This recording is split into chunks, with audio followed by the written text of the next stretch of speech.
सबने बहुत अच्छी बात कही, अगर ये चीज है ना तो फिर कैसे कर पाएंगे? अगर ये चीज है तो फिर तो हम आगे बढ़ी ना, तो फिर आ ही नहीं पाएगा, क्योंकि विकल्प अगर हमारे पास है।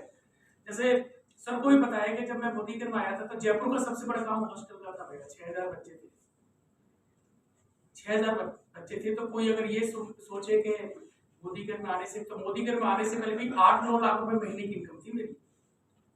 8-9 लाख रुपए महीने की इनकम थी मोदीकर में आने से पहले। आदमी 15,000 रुपए की जॉब को छोड़ने में 15 बार सोचता है।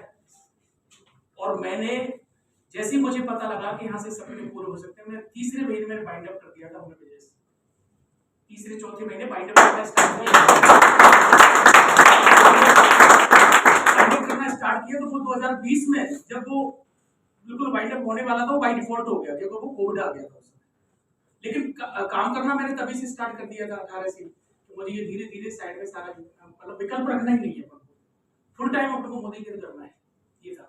तो रेस्टोरेंट भी हुआ करते थे मेरे, पेट पूजा के नाम से, गोपालपुरा टॉप रोड पे, और उनकी इनकम बिल्कुल अलग थी। तो कुल मिला के जो मेरा महीने का कलेक्शन होता था वो 9 से 10 लाख रुपए था। अब आप बताओ 9 से 10 लाख रुपए प्रेजेंट में कोई बंदा कमा रहा हो और वो मोदीकर में आ सकता है क्या? मैं आया। मैं क्यों आया? क्योंकि मुझे जगह सर ने बड़े बड़े सपने दिखाए, पैसिव इनकम की बात करी है ना, पैसिव इनकम की बात करी, तो एक्टिव और पैसिव समझ में आ गया। लेकिन एक चीज जरूर है कि सर ने जो बताया ना फैक्ट है, लेकिन अकॉर्डिंग टू मेरे दिमाग से ये जो विकल्प कब पैदा होता है, तब मन में संशय होता है। अगर संशय है तो विकल्प पैदा हो जाएगा। मतलब मैं अपनी तरफ बता रहा हूं, जैसे मेरे मन में विकल्प कब पैदा हुआ, तो मेरे मन में संशय होता तो विकल्प पैदा हो जाता। अगर मेरे मन में संशय ही नहीं है तो फिर विकल्प कहां से आएगा? समझ रहे हैं आप? तो सर ने जो बताया ना, विकल्प रहे संकल्प, बिल्कुल सही है। अगर विकल्प ही नहीं है तो संकल्प भी, अगर विकल्प है तो संकल्प होगा ही नहीं। और संशय अगर मेरे मन में है, कभी भी संशय मेरे मन में है, तो फिर विकल्प तो 100% होगा ही होगा। मैं अभी मैं पढ़ रहा था, एक चीज बताता हूं मैं आपको। अंगद कहूं जाऊं मैं पारा, जिया संशय कछु फिरती बार। जब समुद्र के किनारे सब लोग खड़े थे ना, और ये कह रहे थे कि चलो ये तो पता लग गया कि सीता जी वहां पे लंका में है और रावण लेके गया है, लेकिन वहां वो जाएगा कौन? क्योंकि 7 योजन और 1 योजन में 12 किलोमीटर होता है, तो कितना योजन हो गया? और फिर कौन लांगेगा इसको? समुद्र को कौन लांगेगा? तो सबसे योद्धा, सबसे वीर कौन थे वहां पे? नहीं, हनुमान जी से भी ज्यादा वीर वहां पे थे, और अंगद में सबसे बड़ी ताकत थी। सबसे ज्यादा ताकतवर अंगद थे वहां पे, अंगद जी थे। लेकिन संशय की मैं बात कर रहा हूं, सब ये बोल रहे थे कौन जाए कौन जाए कौन जाए। मैं बात को घुमा के ला रहा हूं, पॉइंट पे लाऊंगा, अपनी बात को समझने की कोशिश करना कि कौन लाएगा समुद्र को, कौन सीता माता की खबर लेके आएगा, कौन खबर पहुंचाएगा, कैसे करेंगे, क्या होगा। तो सबकी नजर किस पे गई? अंगद जी पे, कि एक ही योद्धा है हमारे बीच में कि वो समुद्र को लांग सकते हैं।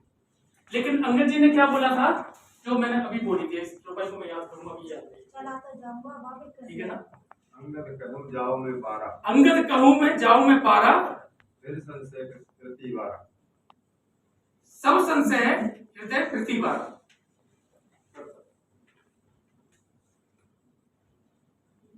अंगद कहूं जाऊं मैं पारा, जिय संशय कछु फिरती बारा। मैं पार तो चला जाऊंगा, लेकिन थोड़ा सा संशय है कि मैं पता नहीं लौट के आ पाऊंगा नहीं आ पाऊंगा। सबने बोला कि आप जा सकते हो, क्योंकि आप बचपन में भी गए हो।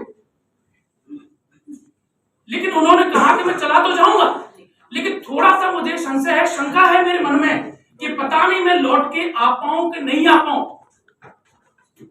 ये संशय उनके मन में था। लेकिन आपको पता है पार किसने किया समुद्र? हनुमान जी ने। हनुमान जी ने पार किया, और जब पार करके जब आए तब ये प्रश्न उठा, तब ये प्रश्न पूछा गया कि आपसे बलवान तो अंगद जी थे, अंगद जी ने पार क्यों नहीं किया? और आपने पार कैसे कर लिया? आपने पार क्यों कर लिया और इन्होंने पार क्यों नहीं किया? क्योंकि इनके मन में तो संशय था, तो संकल्प तक कैसे पहुंचेंगे? पराकाष्ठा कहां से आएगी? तब मन में संशय नहीं होगा। मेरे मन में संशय था ही नहीं कि मोदी के मैं फेल होऊंगा के पास मुझे इतना पता था कि मुझे काम करना है। जैसे मैं अभी भी बता रहा हूँ, मुझे अभी भी अपनी जो डीपी जहां से मैं बिलिंग कराता हूं, मुझे पूछना पड़ता है कि पेस्ट कितने का है। और ये मेरी कमजोरी नहीं है, मेरी खूबी है, क्योंकि अगर मैं बीबी टीबी और उनमें लग गया तो काम नहीं कर पाऊंगा। बहुत से लोग उसी कैलकुलेशन में लगे रहते हैं, हमारी टीम में भी है, कैलकुलेशन में लगे रहते हैं कि कितने डालेंगे तब कितने बनेंगे, तो वो कैलकुलेशन में उनका मेंटेन होता है डायरेक्टर। और जिसको ये पता है कि नेकी करो कुएं में डाल, वो तर जाता है। समझ गए?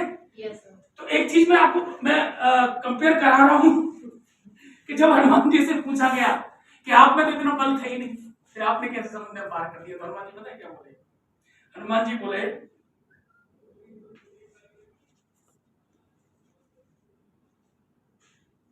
सो अब तब प्रताप रघुराई, नात न कछु मोरी प्रभुताई। मेरे अंदर कुछ नहीं है, सब श्री राम की कृपा है। चीज निकल के आती है जब आप खुद अपने बल पर आगे बढ़ोगे तो आपको संशय पैदा होगा। आप अपनी अपलाइन और सिस्टम से आगे बढ़ोगे तो आपको संशय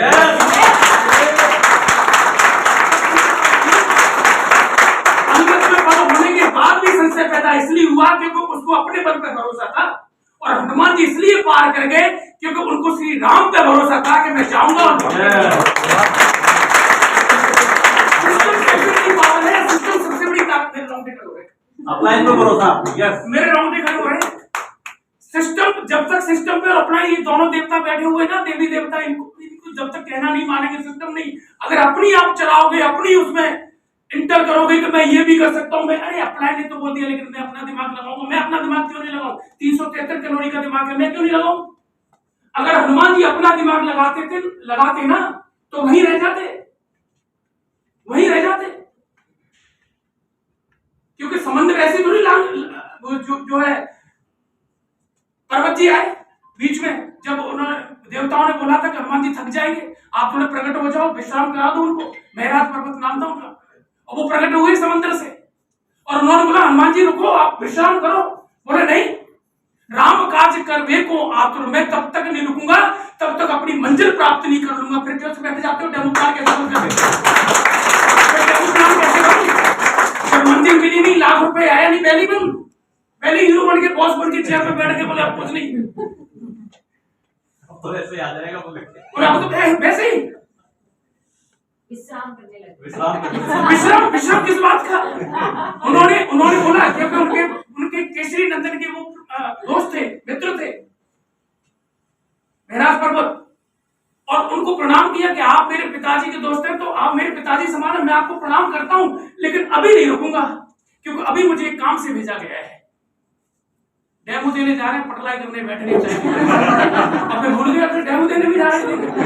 बहुत से लोग तो मीटिंग में, क्योंकि हमने कल प्रमोशन किया था इस मीटिंग का, मीटिंग में रवाना हो गए घर से, लेकिन यहाँ नहीं पहुंचे क्योंकि वो बीच में मिले होंगे, कोई मिल गया होगा बीच में, डिस्ट्रैक्शन हो गया। कल संडे, चलो कहीं और चलते हैं, चले गए।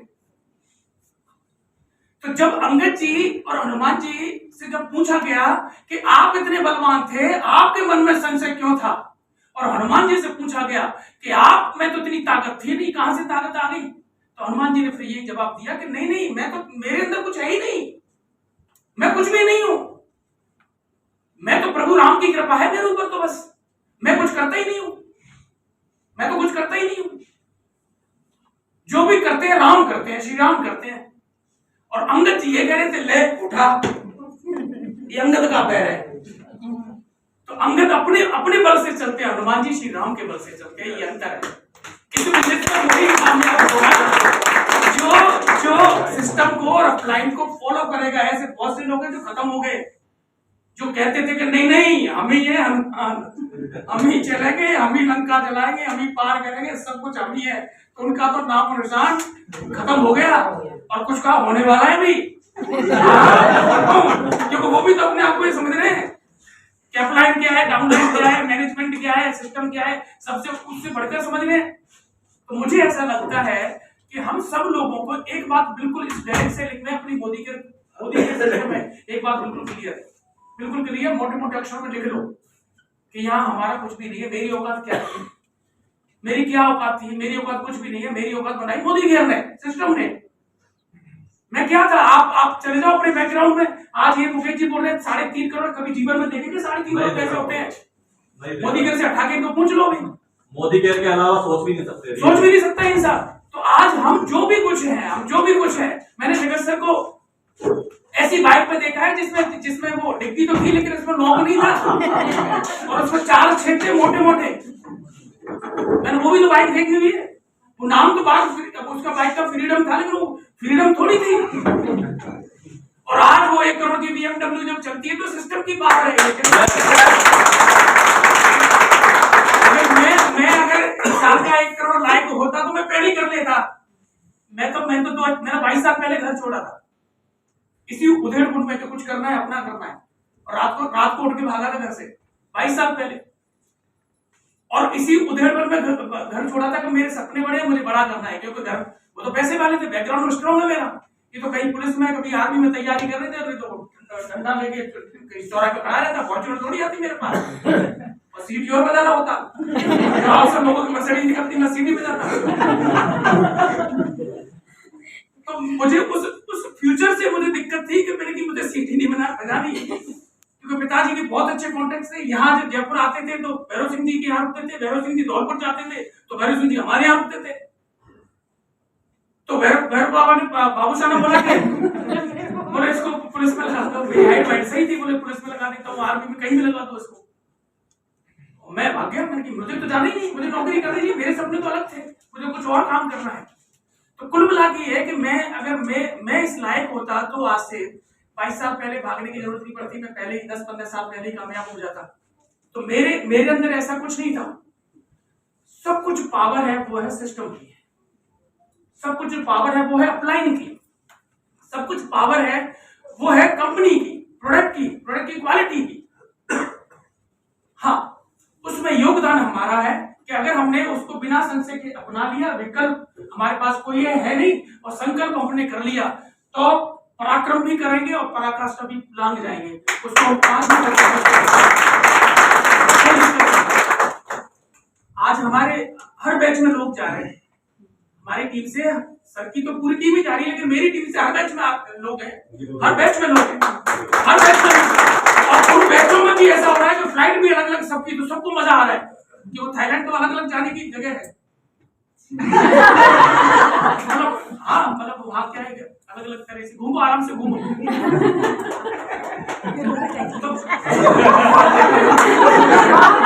आपकी भावना को समझ रहे हैं।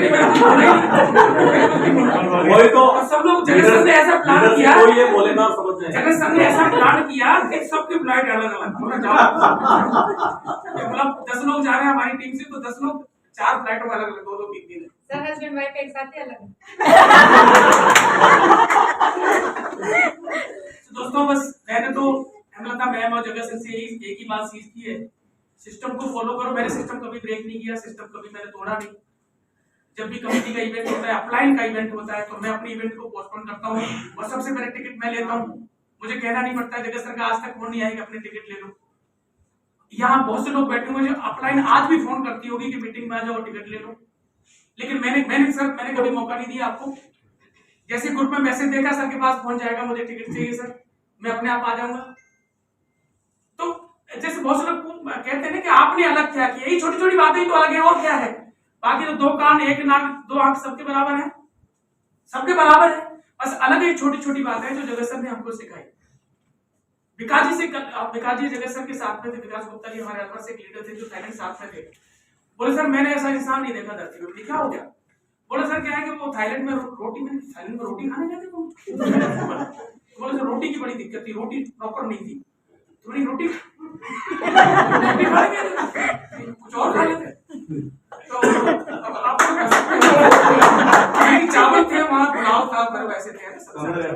तो फिर उन्होंने जगत सर को बुलाओ, जगत सर ने कंधे पर हाथ रख के बोला देखो गाती इधर आओ, देखो पुलाव कितना अच्छा है, गुलाब जामुन कितनी अच्छी है, देखो ये मतलब सब्जी कितनी अच्छी है, पनीर कितना अच्छा है, ऐसे करके और विकास जी का माथा पकड़ लिया। बोले सर नेगेटिव चीज ना तो उन्होंने सुनी और पॉजिटिव पे ध्यान किया, तब मेरे दिमाग में आया कि इतनी सारी पॉजिटिव चीजें हम नेगेटिव पे ध्यान क्यों देने का, रोटी खराब ये मतलब इंसान की एक सोच होती है कि इतनी सारी चीजें दुनिया में ब्रह्मांड में अच्छी अच्छी हैं और हम नेगेटिव चीजों पे ध्यान जाता है, हमारा नेगेटिव चीजों पे ध्यान जाता है।